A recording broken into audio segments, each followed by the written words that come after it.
I assume it's recording, even though I didn't hear anything. I don't know why that is. Okay, well, let's hope it's recording. Okay. Here we have a typical path in a vector field. Okay, so this vector field, you could have vectors all over the place. Maybe vector fields doing this sort of thing. Maybe doing this.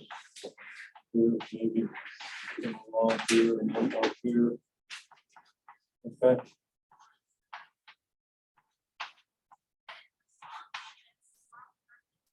So, got some vector field. I've only sketched the vectors along the path. But any path, if I had a path along here, well, you can kind of see what the vectors might do. So the vector field is given by some force, some vector function of x and y. If you're in space, it could be x, y, z. If you're in some abstract space, higher dimensional space, it would be half of 1,200 variables. Probably wouldn't want to try to sketch that. Okay. And I'll say this, F might be, this might be the gradient of some scalar field. Okay. So I'm going to mention that.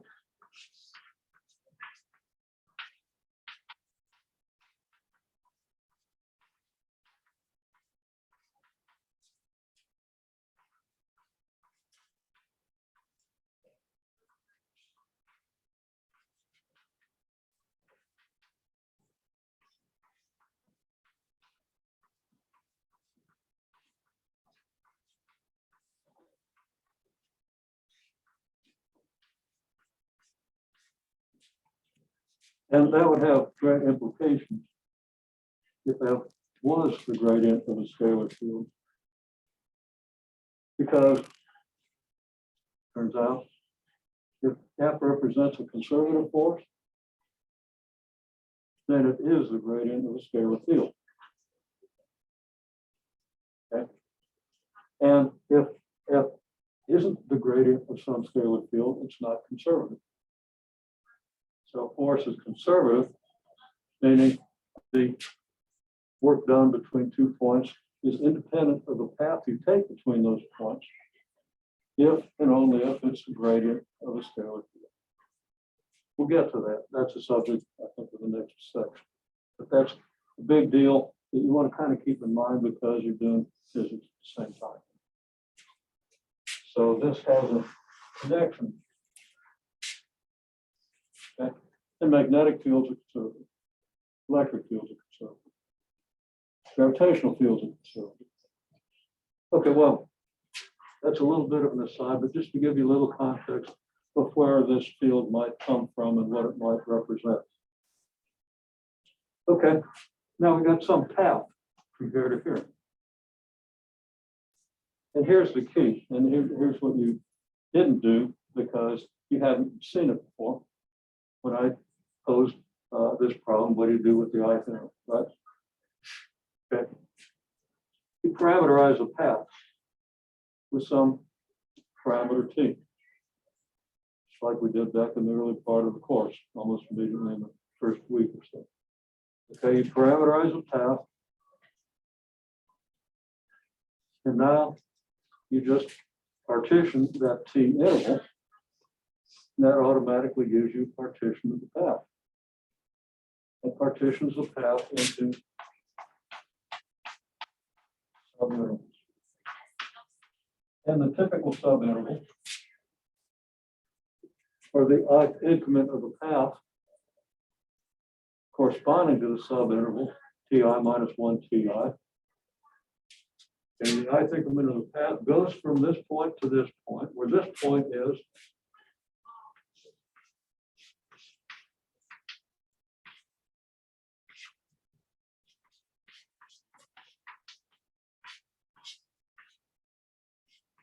x of ti minus 1, y of ti minus 1.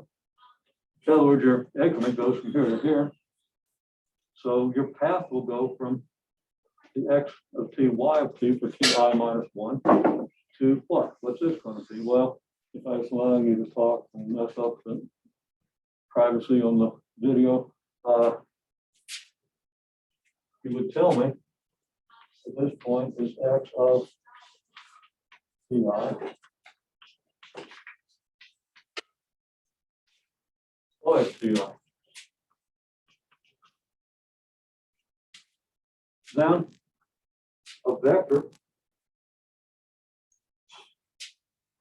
corresponding to this increment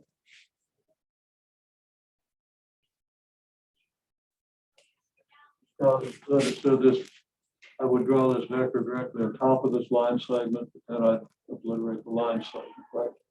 But the vector is a separate thing. The vector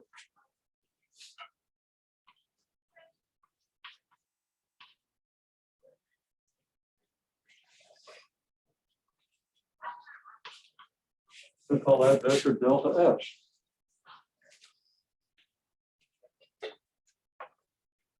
And that's going to be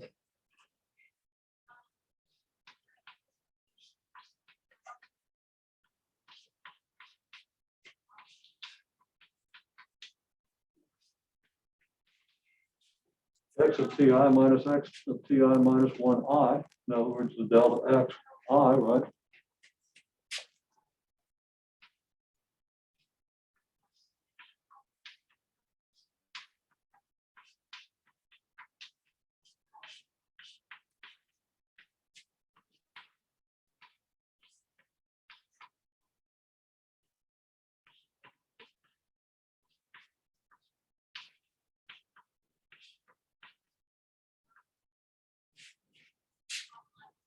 And then I'll just indicate this delta x of ti minus delta x of ti minus 1 by delta x of I. And the y of ti minus y of ti minus 1 by delta y. And the subscript I has nothing to do with the vector I. We understand that.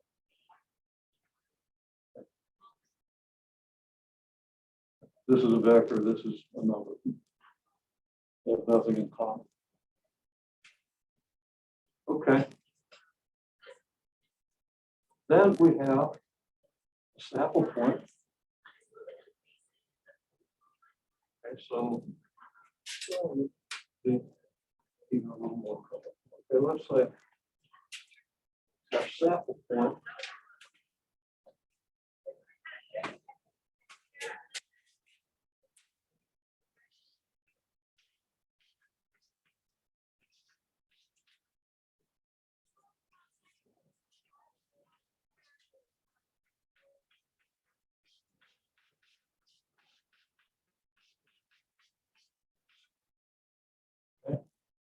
our sample point is right here. And of course, in the large picture of the interval, it might be right here. Now, it could be anywhere in the interval. You're going to shrink these intervals down to 0 and take the limit and get the interval. Doesn't really matter where it is in the interval.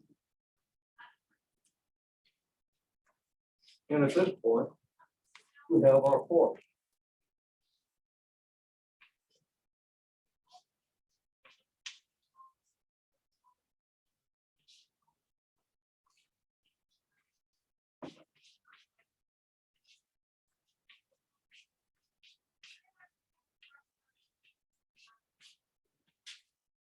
Because it's implicit that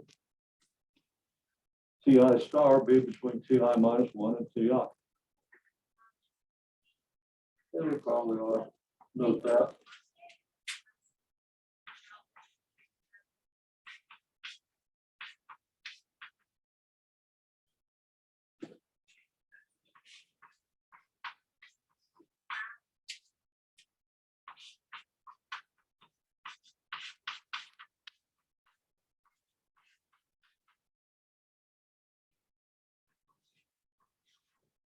We'll have a sample point within the interval, and here's how we use it.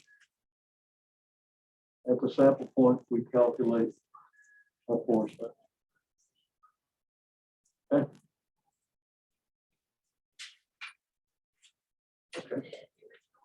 So I'm going to leave it to you now to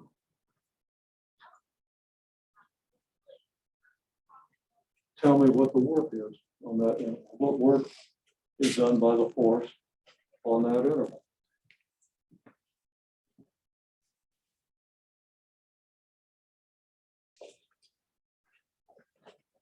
Okay, now we've been through a lot of steps in this line. People drag this out, you know, to pull it out of themselves. We make sure I can see all the board here. Yeah. Okay. We got several expressions for the work on the ith interval. Yeah, I think the first one was we multiply this by the vector delta s, xi star, or delta xi times the I vector plus delta y I times the j vector. Okay, and that's clearly was not right because you're multiplying a number here by a vector and you're not getting a number, which is what the work is, okay? So it's not the right type. So that wasn't bad. You have, you know, a lot of the elements there, but that wasn't quite it, okay? Then there's something else in between, and then finally, without like having to tell you, everybody finally came up with this, okay? So I think I had to pose a question, how long is that delta S vector? Okay, because that's what you got to multiply force by. Okay, and it's still not quite right because this is a vector and a scalar, so this is going to be a vector. Okay, and work isn't a vector. So there's still a little bit of a problem with that, but that got reconciled. Okay, and y'all did a good job of figuring that out after some, you know, fairly heavy prompting, but still it was good insight.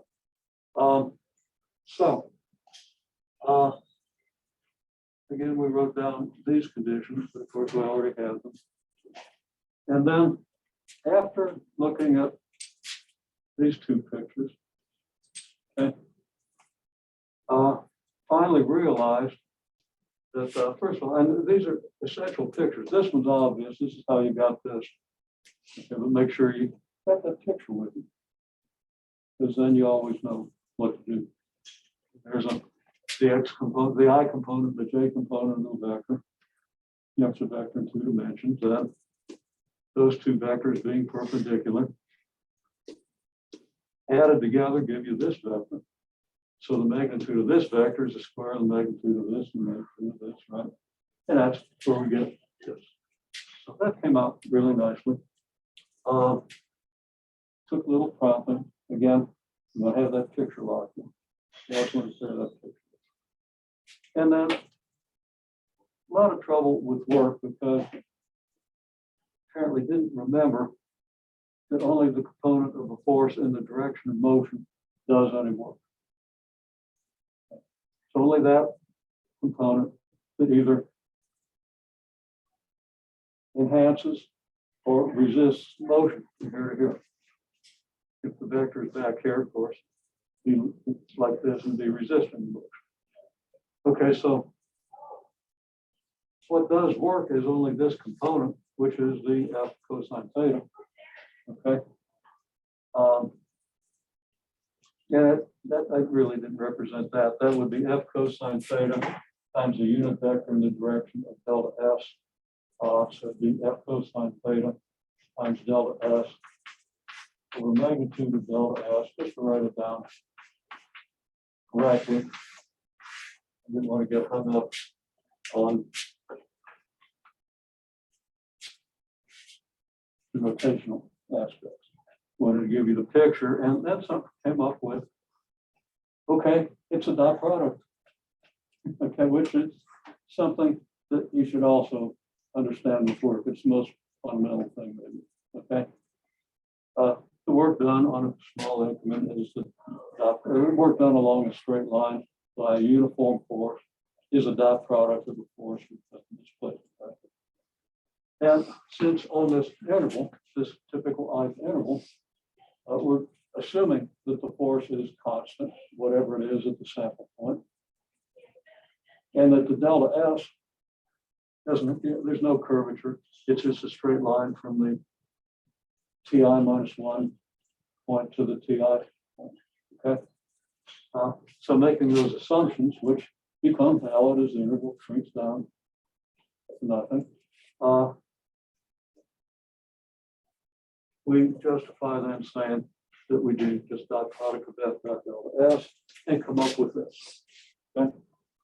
Which is equal to this, but we're not going to need this, we'll just use this. And that means then that the total work is a sum from I equals 1, and you all wrote that down very nicely. Okay. There it is. The dot product of the force at the sample point with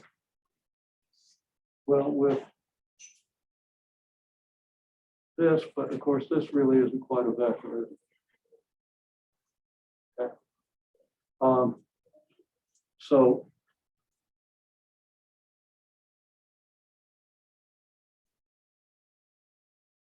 we could repair that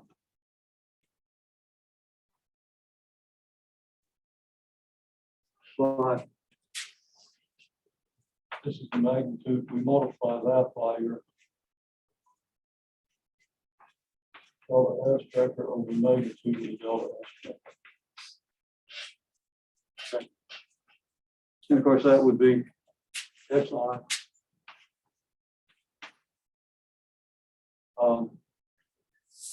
delta xi I plus delta yi j over the magnitude of delta xi I plus delta xyj, which we know is delta xi squared plus delta yi. Okay, it's the magnitude of the vector, the square root. Okay, as you know.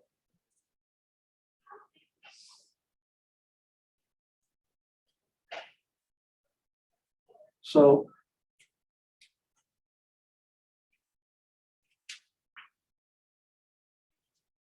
it just becomes F dot delta S.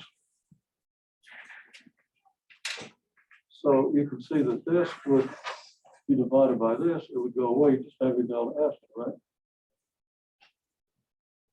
Okay. So with due respect,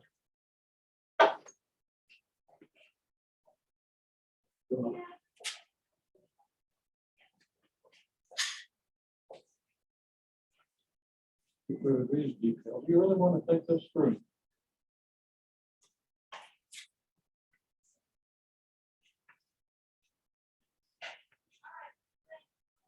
Okay. And that would equal the sum from I equals 1 and of F of X of Ti star, Y of Ti star,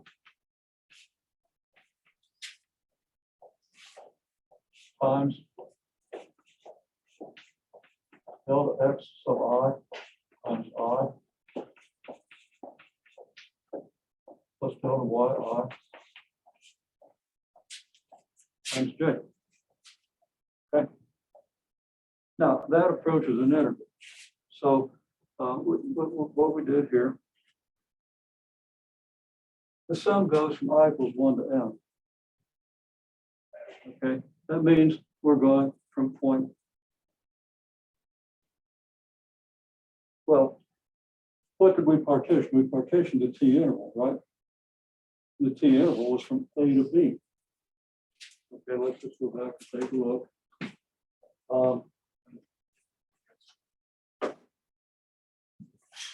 This whole thing started out with this picture, okay, and this partition. It's the only thing we partitioned, and it's been T that got partitioned.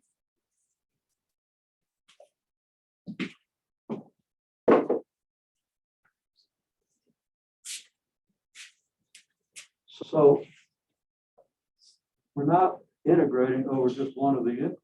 This interval is integrating over all the increments. partition goes from A to B. T is partitioned from A to B. So we want this lower limit to be A, and the upper limit is B. Now the T's run from A to B. As you approach the integral or the limit in a way that really you shouldn't look more closely at in calculus 1, and we don't really have time to make rigorous here, but the TI's become T's because the intervals shrink down. Okay, there's no wiggle room for the TI, and there's more to it than that, but understand it in that way. Now over here,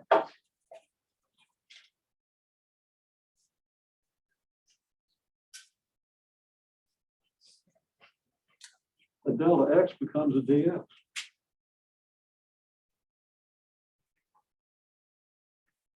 The dot product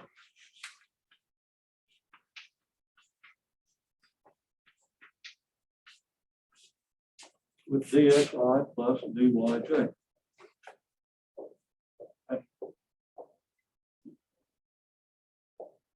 Now, what's dx? Well, dx depends on the parameterization, right? So x is a function of t.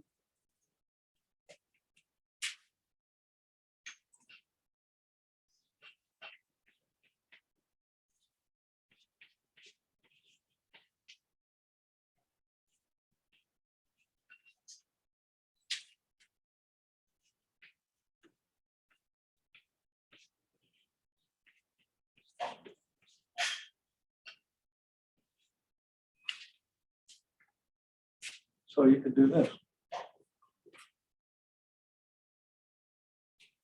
Dx is differential, okay? It's the rate at which x changes with respect to t multiplied by the change in t. Well, the rate at which y changes with respect to t times the change in t.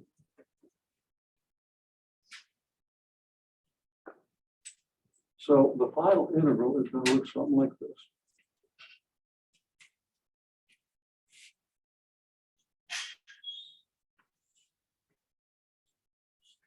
Now you have your vector function.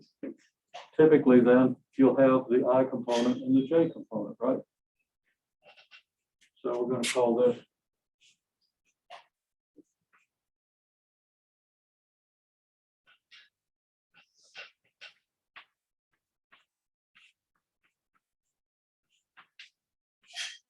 or in the context, it almost looks like that's the x derivative and the y derivative of f. But that's not what it is. Instead of x and y, let's call it f1 and f2. So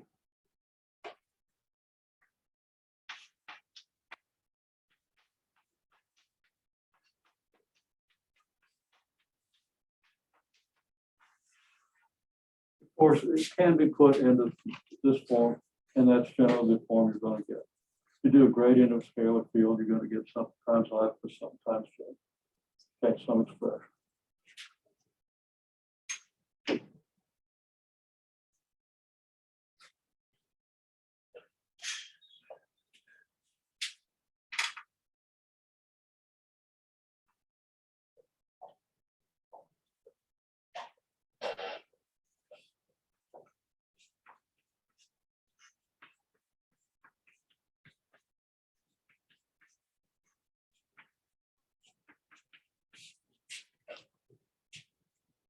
You get something very much like that.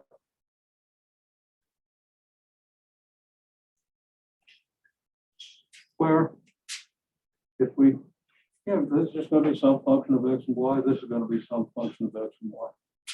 Well, it becomes the integral from a to b of f1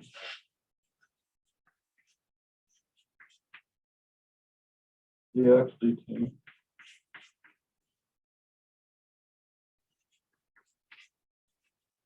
plus f2 dy dt multiplied by dt. Oh, yeah, I forgot the dt in there now. Over here.